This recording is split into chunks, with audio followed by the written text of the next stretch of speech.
He's a Harvard legend, 50 years of courtroom fame, books, and TV dominance. But in one live debate, Professor Alan Dershowitz met his match.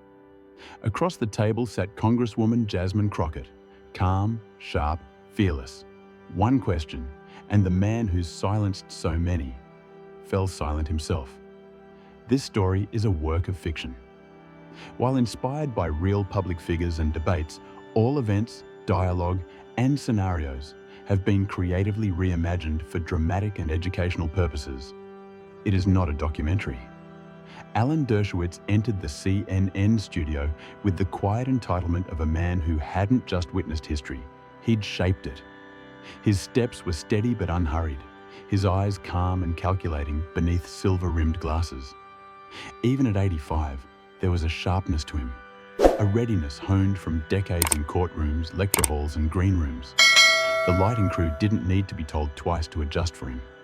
Everyone on set had seen him before, on book covers, in trial footage, on panel shows where he often steamrolled his opponents with legalese delivered at a breakneck pace. Tonight would be no different, he assumed. The cameras would roll, the host would ask, and he would teach. Because that's what Alan Dershowitz did. He didn't debate. He delivered doctrine. He took his seat without looking across the table. He didn't need to. Whoever CNN had brought in, likely a junior congressperson or a legal commentator, was just there to react.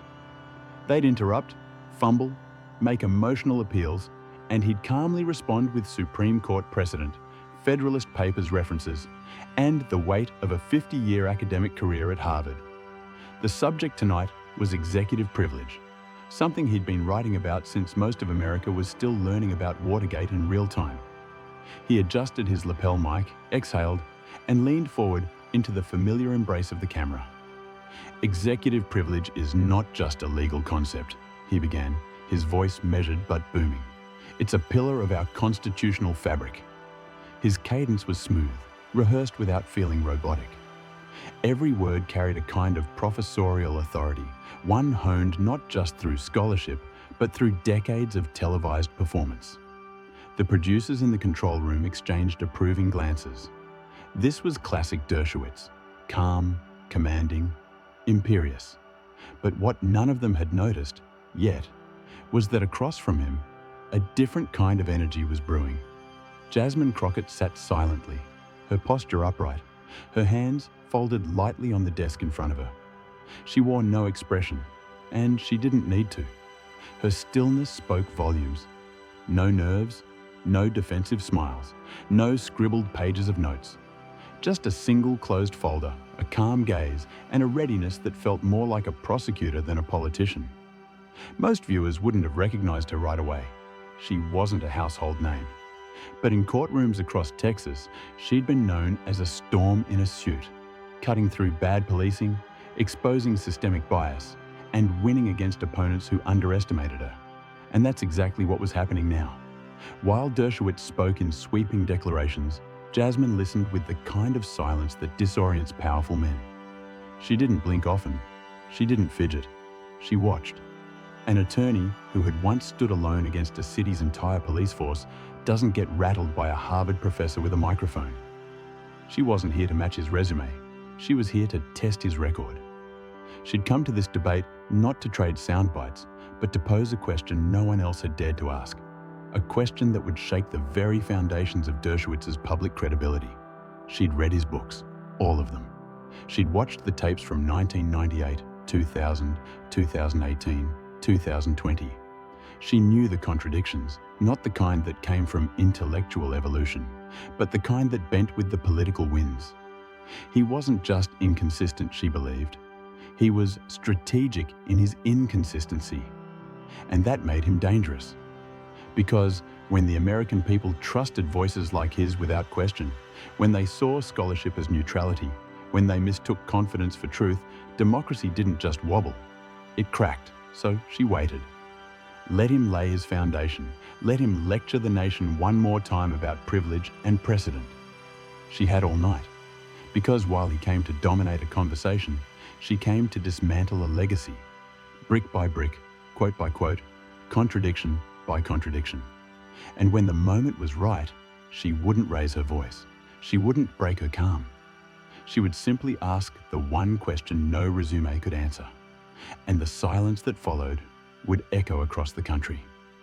And at that table, under the heat of the studio lights, with the eyes of a nation watching, Alan Dershowitz still had no idea the storm sitting across from him had already begun. The cameras were rolling. The debate had officially begun. But in truth, only one person believed they were in control.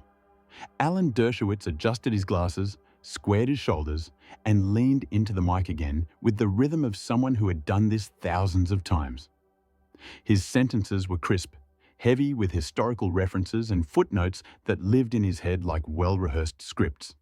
He spoke of the Founding Fathers, of judicial restraint, of the risks of eroding executive authority.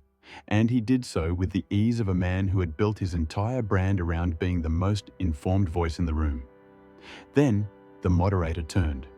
"Congresswoman Crockett," he said, "your response?" She opened her mouth to begin, voice calm but assertive. But before she could complete her first sentence, he waved his hand slightly and interrupted.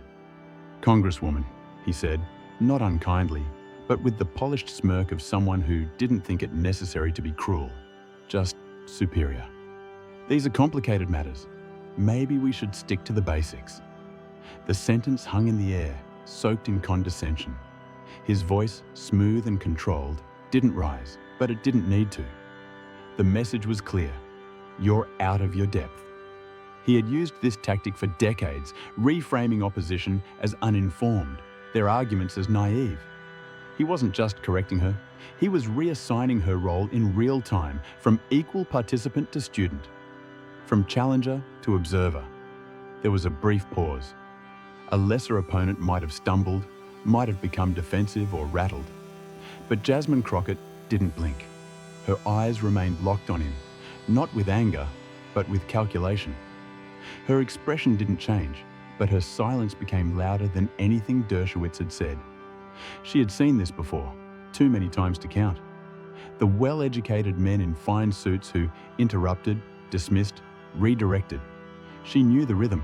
It was the same rhythm she'd encountered in Texas courtrooms when prosecutors tried to out-talk her, judges tried to silence her, or opposing counsel tried to belittle her legal standing.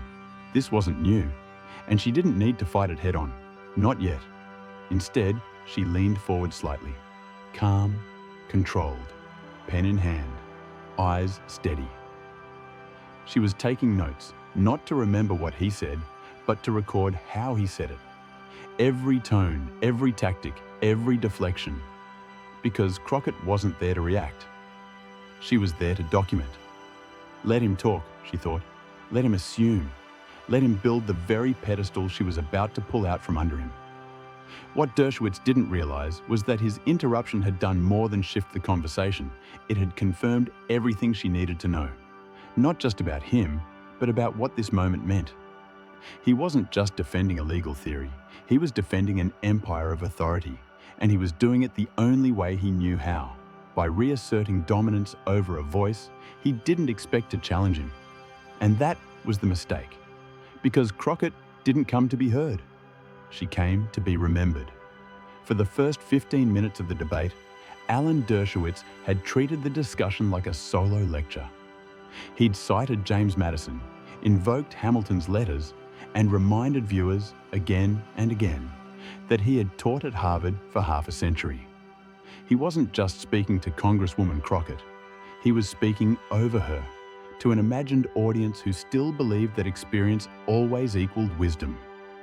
He shifted comfortably in his chair as he spoke, one hand gesturing in sweeping motions, his tone growing more self-assured with every anecdote about his past cases and constitutional battles. But then, something subtle happened. Jasmine Crockett tilted her head just slightly, the kind of gesture that was half curiosity, half strategic pause. She waited for him to finish another sprawling statement about executive immunity in times of national crisis. And then, with the calm of a surgeon preparing her first incision, she interrupted. "Professor," she said, her voice quiet but firm, "you've referenced your Harvard tenure 7 times in the past 6 minutes." Her gaze didn't flicker. "You've mentioned teaching thousands of students, arguing before the Supreme Court, writing books, twice. But you still haven't addressed the specific language used by Chief Justice Roberts in the most recent opinion, which directly contradicts your interpretation. So my question is simple. Are you applying principle or defending a party? The room didn't go quiet. It froze. It wasn't just what she said, it was how she said it.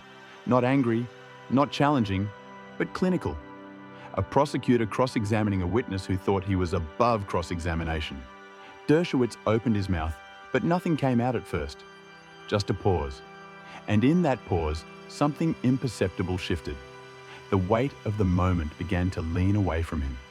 The air in the studio, once thick with his dominance, now belonged to her.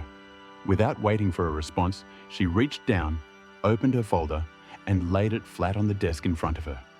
And then she began. 2018, she said, flipping the first page. You argued on this very network that a sitting president could not be indicted or investigated, citing functional impairment of the office. Do you recall that? Dershowitz nodded cautiously, unsure where she was headed. She flipped the page. 1998. In a televised interview about President Clinton, you said, quote, "No one is above the law, and presidents can and should be investigated when necessary." Two presidents. Two different legal conclusions. Same constitution. Dershowitz's face twitched. Not a wince, not quite, but something less sure. The circumstances were different, he said, his voice dropping slightly. There are factors you're not accounting for. Crockett didn't raise her voice. She didn't even look up. Politically different, yes, she said. But constitutionally? She let the question hang. He shifted again. Her hand moved to the next page. 2020, she continued, eyes still on the folder. You told the Senate that abuse of power isn't an impeachable offense because it's not explicitly mentioned in the Constitution. And yet, in 1974, she held up a printed excerpt from one of his own books. You wrote that abuse of power, even if not criminal, can justify removal from office, and that impeachment isn't restricted to statutory crimes. There was no rebuttal, no correction, just the sound of her turning another page. Each contradiction wasn't just a point of debate. It was a fracture in his persona. His confidence had been built on consistency, on being the man with the principles no matter the politics. But now, laid bare on live television, was a pattern that smelled less like constitutional rigor and more like convenient interpretation. For the first time in years, Alan Dershowitz wasn't leading the conversation. He was defending himself inside of it. And Jasmine Crockett wasn't just questioning his memory. She was putting his record on trial. The air inside the studio had grown heavy. You could feel it, not just through the cameras, but in the unnatural stillness of the room. Alan Dershowitz, the professor who had once walked through Senate hearings and primetime interviews like a courtroom colossus, now sat quieter, slower, a fraction of a second too late in his response. And Jasmine Crockett was still just watching. She didn't raise her voice. She didn't lean forward. If anything, she seemed to draw back, lowering her tone, sharpening her delivery, the way a cross-examiner does when they know the next question will be the one that breaks the case open. Her eyes didn't leave his. "Professor," she said softly, the quiet somehow louder than his earlier declarations. "You've built an entire career on constitutional principles. But tonight, I have to ask," she paused, just long enough, "which interpretation should the American people trust? The one that protects Republicans, or the one that condemned Democrats?" The silence that followed wasn't empty. It was devastating. Dershowitz opened his mouth to answer, but stopped. He blinked. His jaw shifted. His lips parted again, searching for a sentence that would come wrapped in credibility, but nothing arrived. The words, for once, had failed him. Live on air. The master of constitutional complexity, silent. In the control room, a producer leaned toward the director's headset and whispered, "Stay on him. Don't cut away. Let this breathe." The camera didn't move. Neither did Crockett. She waited, just long enough for the silence to do what no argument ever could.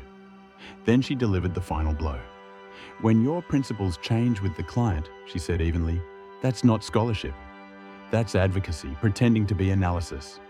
Dershowitz's face flushed, his eyes darted, not toward her, but toward the moderator, as if seeking a lifeline. He reached for the only shield he'd ever needed, himself. "I've taught more than you've read," he said, a weak smile stretching across his face. She smiled back, but hers wasn't weak. It was surgical. "I'm not questioning your resume, Professor. I'm questioning your record." The silence that followed wasn't the kind of pause that signals a new question. It was the kind that redefined the moment. Anderson Cooper sat still, his usually quick voice subdued by the gravity of what had just happened. The studio crew, so used to predictable rhythms, rehearsed rebuttals, and soft landings, stood in place. No cues, no notes, just stillness. This wasn't a debate. It was a reckoning. A man who had spent 5 decades dominating public legal conversations, undone not by shouting, not by scandal, but by receipts, quietly presented, meticulously timed, and impossible to explain away. Jasmine Crockett leaned back, her folder now closed, her hands resting gently on top. The work was done. She hadn't destroyed Dershowitz with fire. She had done it with fact, by building a timeline and asking him to walk through it. "I didn't ask about your intentions," she said, still composed. "I asked which version of you the country should believe." The control room, now fully aware of what had just unfolded, pushed the footage to the social team. Within minutes, clips exploded across Twitter, TikTok, Reddit, and Instagram. Legal experts reposted. Law professors dropped everything mid-class to discuss it. Millions watched, some shocked, some thrilled, others simply stunned by the restraint, the elegance, the undeniable clarity. CNN's inbox flooded. Young lawyers took notes. And for the first time in years, a word once buried beneath legal theory returned to center stage: consistency. Viewers across political lines were saying the same thing. Not about who won, but about why it mattered. One comment, posted anonymously, went viral within an hour. "I disagree with Crockett's politics, but she exposed something deeper than party. She exposed inconsistency, and she did it without yelling, without ego, without making it about herself. That's what real accountability looks like." It didn't happen immediately. For weeks, Alan Dershowitz kept a low profile, unusual for a man who had once thrived on being at the center of every constitutional storm. The silence was telling. In decades of public life, he had rarely hesitated to defend his views, often turning criticism into new interviews, new books, new battles. But this time, something was different. The confrontation with Jasmine Crockett hadn't just challenged a single opinion. It had pulled a thread through decades of his legal reasoning and revealed a troubling pattern. And more dangerously, it had done so in front of millions, without a single moment of drama or insult to hide behind. Then, 3 weeks later, a headline appeared in the Wall Street Journal: "Constitutional Consistency and the Evolution of Legal Thought" by Alan Dershowitz. It wasn't fiery. It wasn't combative. It was measured. "Even the most principled legal minds," he wrote in the second paragraph, "must reflect when consistency is questioned. I stand by my interpretations in each case, but I acknowledge that personal and political biases can influence even the most rigorous constitutional analysis." It wasn't an apology, but it was the closest he'd ever come. The words landed differently for different people. His longtime defenders called it dignified.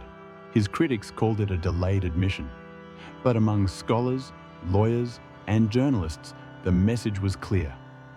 The confrontation had left a mark, not just on Dershowitz's reputation, but on the way America talked about constitutional expertise itself. And the person responsible for that shift was no longer being called the freshman Congresswoman or a rising political voice. She was being called something else now: the standard. Law schools from Georgetown to UCLA began incorporating the Crockett-Dershowitz exchange into their ethics and constitutional law syllabi. Professors no longer used hypotheticals to explore the difference between advocacy and principle. They used the transcript. In class after class, students were asked, when do interpretations serve justice, and when do they serve the client? The question had always been academic. Now it had a face, and a moment, and a turning point. News anchors began pushing harder. No longer content to let legal scholars speak unchecked, they followed up. In 2017, you said the opposite. What changed? Became a question not just for politicians, but for professors. Viewers noticed. Analysts called it a Crockett effect, the rise of a new journalistic standard where calm, factual confrontation replaced performative debate. On college campuses, her lines were quoted on posters and essays. Truth doesn't raise its voice. It brings receipts. Jasmine Crockett. That quote, originally said almost as an afterthought during a podcast appearance just days after the debate, took on a life of its own. It showed up on t-shirts at law school orientations. It trended as a hashtag. It became the tagline for workshops on ethical discourse, media accountability, and public intellectual responsibility. And all of it, every ripple, began from a single moment of silence. When the most famous legal voice in America couldn't answer a simple question about his own record. In the days and weeks after the debate, headlines shifted, but the clip kept circulating. Not because it was sensational, but because it was clarifying. People didn't replay it to see a takedown.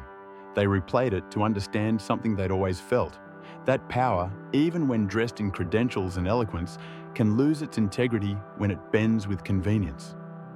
The story had begun as a televised segment, a Harvard professor debating a Congresswoman about executive privilege. But in hindsight, it was never just about constitutional law. It was about something more uncomfortable, something more important. Do we reward credentials or consistency? Do we trust the man with 50 years of tenure or the woman with 5 years of evidence? Do we believe in authoritatism or in accountability? These weren't just legal questions, they were civic ones. They were questions about us. What kind of public do we want to be? One that bows to titles or one that demands clarity? One that idolizes resumes or one that examines receipts? The final seconds of the segment were never scripted, but they felt like they had been written for history. Jasmine Crockett sat upright, eyes locked forward, not on Dershowitz, but into the lens, into living rooms, into classrooms, into the hearts of people who had watched quietly for years as legal experts, commentators, and politicians twisted principle into preference and were never called on it. Her voice didn't rise. She didn't deliver a speech. She just told the truth. "This isn't about me," she said. "And it's not even about Professor Dershowitz. It's about what kind of legal system we want." She paused, just long enough. One that bends to power, or one that answers to principle. The studio was still. The crew didn't move. Even the cameras didn't fade to black right away, because everyone knew what had just happened wasn't just the end of a debate. It was the beginning of a different conversation, the kind we should have been having all along.